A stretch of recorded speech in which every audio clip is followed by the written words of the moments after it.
Hey, hello everyone. Welcome back to my channel. Let's learn with Lizzie. Today we begin with one of the most important prose chapters from Flamingo Class 12, that is Indigo by Louis Fischer. This chapter is not merely a historical account. It is a powerful lesson on leadership, courage, and justice. Written in a very biographical style, it documents Mahatma Gandhi's first successful experiment of Satyagraha in India. As we go slide by slide, focus not only on events but also on why they matter for board exams and for understanding Gandhian philosophy. Let us begin by knowing the author. Louis Fischer. Louis Fischer was an internationally respected journalist and historian. His long association with world politics and close observation of Mahatma Gandhi gave authenticity to his writing. The chapter Indigo is taken from his biography, The Life of Mahatma Gandhi, which is regarded as one of the most reliable and insightful accounts of Gandhi's life. This is important because the narrative is factual, eyewitness based, and analytical, not fictional. Now, let us understand the background of the chapter. The chapter is set in pre independence India at a time when peasants were brutally exploited by British planters. The Champaran movement of 1917 marks Gandhi's first active involvement with Indian masses after returning from South Africa. What makes this episode historic is that it transformed fear-stricken peasants into confident individuals who dared to challenge British authority. With this context in mind, let us examine the central ideas of the chapter. The main theme of Indigo is Gandhian leadership, leadership rooted in truth, non-violence, and moral courage. Alongside this, the chapter highlights the role of ordinary peasants like Rajkumar Shukla, proving that the freedom movement was not driven only by great leaders, but also by common people. A recurring idea is that freedom from fear is more important than legal justice, especially for the poor. This idea will appear repeatedly throughout the chapter. There are certain expressions used in the chapter which are significant because they reveal deeper meaning in the text. For example, urge the departure. This expression means to strongly demand leaving. Then comes harbor a man like me, giving shelter to a person considered dangerous or by authorities. Here, this reflects Mahatma Gandhi when he was seeking for shelter. The people who feared the British authorities were afraid to give him the shelter. And then we are having conflict of duties that explains Gandhi's moral struggle between obeying the law and following his conscience. Similarly, Seek Prop highlights Gandhi's insistence on self reliance. Understanding these phrases will help you answer vocabulary based and interpretative questions in the exam. Now, let us move on to the incident that sets the entire story in motion. At the 1916 Congress session in Lucknow, Gandhi is approached by Rajkumar Shukla, a poor and illiterate peasant from Champaran. Despite his humble appearance, Shukla shows extraordinary determination. He wants Gandhi to witness the suffering of indigo farmers in his district. This meeting is crucial because it shows how a single determined individual can initiate historical change. Let us now understand why Shukla is described as resolute. Rajkumar Shukla symbolizes the silent suffering of Indian peasants. Though illiterate, he possesses clarity of purpose and unshakable determination. He follows Gandhi across cities and waits patiently for months, proving his resolve. He and his character teaches us that education is not the only measure of wisdom or courage. This determination convinces Gandhi to take up the Champaran cause. Let us trace Gandhi's journey next. Before reaching Champaran, Gandhi does not rush impulsively. His journey through multiple cities reflects his methodological approach. Rajkumar Shukla follows him everywhere, reinforcing his determination. This long journey also symbolizes the slow but steady movement of justice. Gandhi first gathers information, meets people, and prepares himself mentally before confronting injustice directly. This disciplined approach is a key feature of Gandhian leadership. Now we have an incident which took place in Rajendra Prasad's house. This is again a significant event. At Rajendra Prasad's house in Patna, Gandhi is treated as an untouchable because of his simple appearance. He is not allowed to draw water from the well. This incident exposes the deep rooted caste prejudices in Indian society. Gandhi does not protest angrily. Instead, he quietly observes the insult. This moment reinforces his belief that political freedom must be accompanied by social reformation. In Muzaffarpur, Gandhi experiences both support and fear. While students and teachers welcome him, many Indians hesitate to openly support advocates of home rule. Gandhi notes this fear carefully. It helps him understand that the biggest obstacle to freedom is not British power, but Indian fear. This realization becomes central to his strategy in Champaran. Champaran peasants lived under extreme exploitation. Under the Tinkatia system, they were forced to cultivate indigo on 15% of their land and surrender the entire produce as rent. This system kept peasants trapped in poverty and fear. Understanding this background is essential to appreciate why Gandhi's intervention was necessary and revolutionary. When synthetic indigo was developed in Germany, the British landlords feared economic loss. To protect themselves, they forced peasants to sign compensation agreements. Since the peasants were illiterate, they did not realize they were being cheated.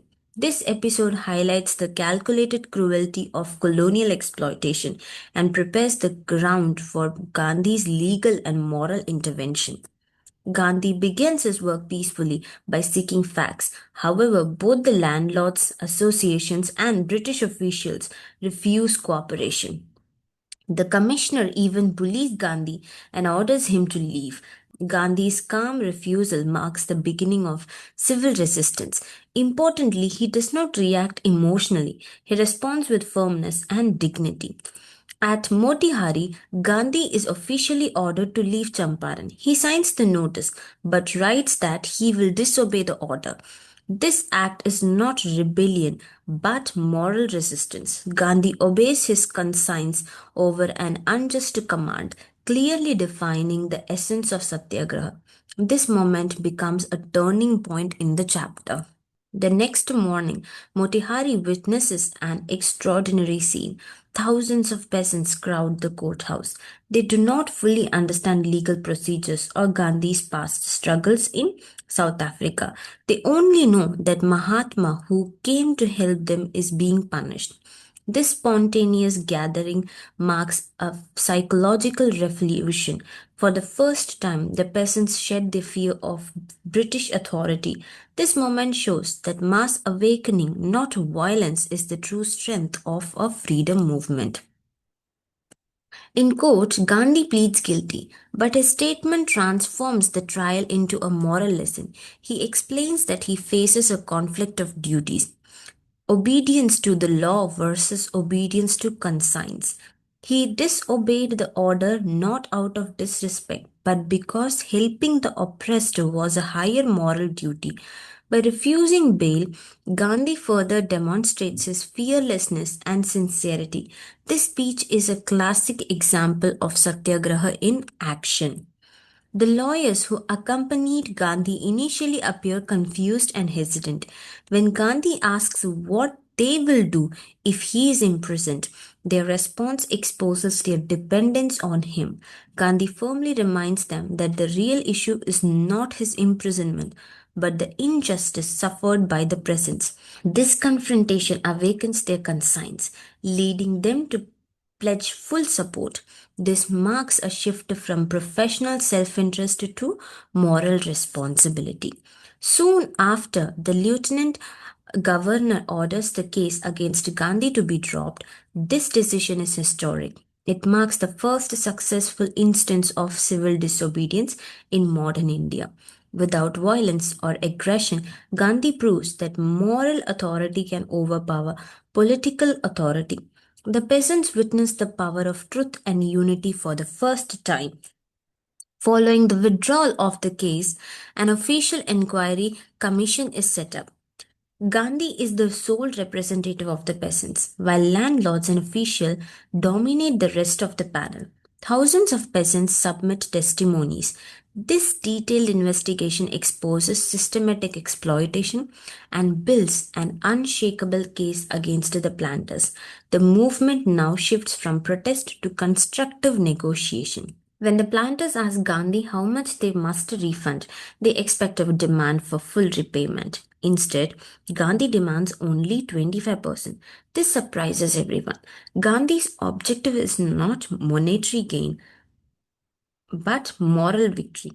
By forcing the landlords to admit wrongdoing, their prestige is shattered. The peasants gain confidence, realizing that they have rights and defenders. The long term impact of the Champaran movement is remarkable. Within a few years, British planters abandon their estates and the oppressive indigo system disappears completely. Land returns to the peasants. This outcome proves that peaceful resistance can bring lasting structural change. Gandhi does not limit himself to political reformation. He notices the social backwardness of villages and acts immediately. Schools are opened, sanitation is improved, and basic medical care is provided. Kasturibai plays a very important role in educating women about cleanliness. This shows Gandhi's belief that true freedom requires social upliftment. Gandhi's leadership in Champaran is defined by fearlessness, moral clarity, and empathy for the poor. He combines idealism with practicality, addressing immediate problems while inspiring long term change. These qualities make him an effective and ethical leader, a point often asked in the board exams. When Charles Freer Andrews offers help, Gandhi firmly refuses. He believes that Indians must rely on their own strength. Depending on an Englishman, even a well meaning one, would weaken their moral confidence. This episode reinforces Gandhi's emphasis on self reliance and psychological independence. Gandhi calls Champaran a turning point because it proves that the British could not command him in his own country. It marks the beginning of mass participation in the freedom struggle and establishes Satyagraha as a powerful political tool. From this point onwards, India's freedom movement gains moral direction. The central message of Indigo is that freedom from fear is more important than legal justice. Gandhi shows that non-violence, truth, and courage can defeat injustice. The chapter urges readers to stand up against oppression without hatreds. So, some of the important questions that you can get in the board exams in this chapter are: why was Champaran a turning point in Gandhi's life? Describe Gandhi's method of Satyagraha. How did Rajkumar Shukla contribute to the freedom movement? Explain the role of lawyers in Champaran. These questions are frequently asked in board exams. While answering, students must combine factual details with thematic understanding. Always support answers with incidents from the text and Gandhi's philosophy. It's like add more text evidences in your answers to add standard to your answer. To conclude, Indigo is not merely a historical chapter. It is a lesson in ethical leadership, social responsibility, and collective courage. It reminds us that even the most ordinary individuals, when guided by truth and determination, can change the course of history. Thank you for watching. If you liked this video and felt like it was helpful, kindly hit the like, share, and subscribe button, and see you in the next video.